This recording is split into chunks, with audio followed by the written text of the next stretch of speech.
Hey guys, in this section what I want to show you is how to perform keyword research using the Google Ads keyword planner. So as I've explained before, you need access to Google Ads in order to use their keyword planner. So in the previous module I've walked you through how to create a Google Ads account without entering credit card details, because the rules have changed now. Google require you to have credit card details in order to set your account up, but there's a workaround, and that was in the previous section. So if you've gone ahead and done that, then follow these instructions for the keyword research using the Google Ads keyword planner. So as you can see, I'm logged into Google Ads, into my test account, but you don't need access to a working account, it just needs to be an account. So the first thing I'm going to do is go to Tools and then go through to the keyword planner over here. And this will take me to the keyword planner, and here we are, and you have two options now. So you can find new keywords, which is to get ideas of keywords people are searching for, to find people interested in what you're promoting. And then the other option is if you enter a list of predetermined keywords, then Google will return the data in terms of search volumes and competition for those particular keywords. But what we want to do, because we're looking for new keywords, we want to find new keywords, and Google will make some suggestions for us.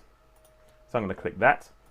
So what you need to do at this stage, a lot of the time, of course, people enter their website URL into this because it's obviously for pay-per-click advertising on Google, but because we're using it to kind of see what keyword demand is like generally on Google and not necessarily for sending traffic to our website, what you need to do here is enter some key phrases or words that you're thinking of targeting with your next video.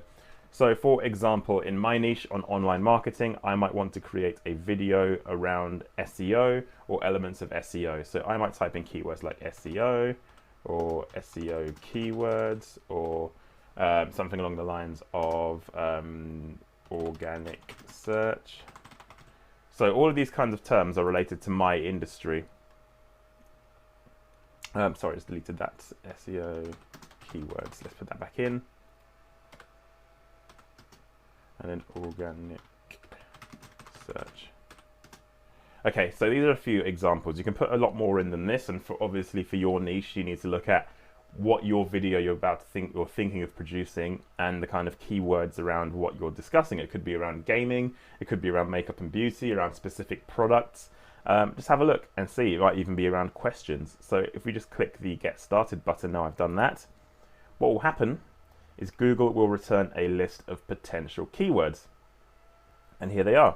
So in this first column, you'll see all of the keywords Google has suggested fit the criteria of what I've searched for. So the terms I've entered into the keyword planner, it's found a list of keywords that relate to those terms. So don't worry if you don't understand what all of these are, but these are actually SEO tools. The majority of them are around organic search tools, which is kind of what I want to expect. So if I was going to create a new YouTube video, what I would be looking for is looking at these terms and seeing, okay, which ones have low competition but actually have search volume. So I'd be looking through this keyword list and think, okay, this one, Screaming Frog, which is an SEO tool that I actually use, has quite low competition. And average monthly searches, they're not massive, but you know, it's workable. 1,000 to 10,000 is actually pretty good. So that could be a potential keyword I could target a video around. I could potentially say, okay, how to use Screaming Frog, or how to use Screaming Frog to find SEO issues.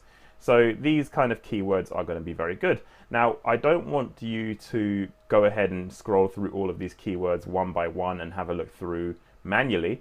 What you should be doing is exporting these ideas. So in order to do that, you need to download your keyword ideas with this link here. So I'm going to do that, and this will open with Microsoft Excel if you have it. If you don't have it, you can actually use Google Sheets to open this kind of file, but I'll assume you can have access to Google Sheets simply by the virtue of having a Google account to access AdWords in the first place.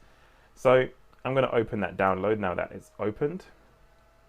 That's just going to cross to my other screen. I'm going to bring it across. And here are my keywords. So this is all the data. Let me delete these two columns because they're not really relevant, and I'll make it a bit clearer for you guys as well by adding a bit more titling. Here we go, and then I'll delete these columns because they're not really important for us for the purposes of this, and we'll just focus on this data here. So the first thing I'm going to do is to add some filters to this. So if you just click any row in the top, any column, sorry, in the top row, and then you go to data and then click filter. That means I can filter these columns. Now what I want to filter this for is to find low competition keywords only. So if I click this drop down here and click select all and then just click on low and hit OK, that's now filtered to just low competition levels of keyword. So now I can start to understand, okay, all of these are deemed as low volume. So some of these I know for sure aren't necessarily generally low volume. For example, SEO keywords, it says low volume, but in actual fact, just by knowing the industry, I know that it's going to be a high volume search term. And you guys need to do the same. If you look at a search term and you can tell, actually, this is probably quite a high volume term, based on what I know about the industry and about how many people I know are creating content, then you could potentially ignore it. So the idea is to use it with a pinch of salt, really. This is a PPC tool. So you could use this for inspiration for video ideas and understand what you could potentially rank for as well. And a lot of these I can see actually, if you look at the column for average monthly searches, it says not applicable. So what you also need to do, as well as filtering the competition, is filter search volume as well. So apparently it turns out, looking at all of this, it doesn't have any average search volume data, which is a strange one because previously in the tool itself, it gave you search data. So what you need to focus on in this account is to look at the minimum search volume as an index instead. So if you focus on that column and you perform a sort to look for ones with, we'll get rid of the 10,000s because that's a very high volume term, therefore it's potentially more competition. So we'll focus on 10, 100, 1000 and filter that. Now we start to get a better picture because now we can see low competition terms that have some search volume, not a crazy amount of search volume, because as a new YouTuber or a small YouTuber, your channel isn't powerful enough to get top rankings for a lot of these top level terms. So use this for inspiration for your keywords and use this as an index, I guess, to understand what you should be targeting. And funnily enough, look at this one, YouTube SEO. So this course is all about YouTube SEO, and here's a term in here that's potentially low competition and potentially good enough volume to target as well. So I know that this could be a good option to have as well, but unfortunately, knowing the industry, I know that this keyword is actually quite competitive because a lot of top YouTube trainers, a lot of headline names are targeting this term. So again, you need to know your industry as well, but you look through and you pick and choose keywords carefully. The lower volume, the better, because it means less competition. As long as there is search volume, then you should be fine. So what you need to do is keep a record of this whenever you create a video, whenever you've done your keyword research on a video by video basis.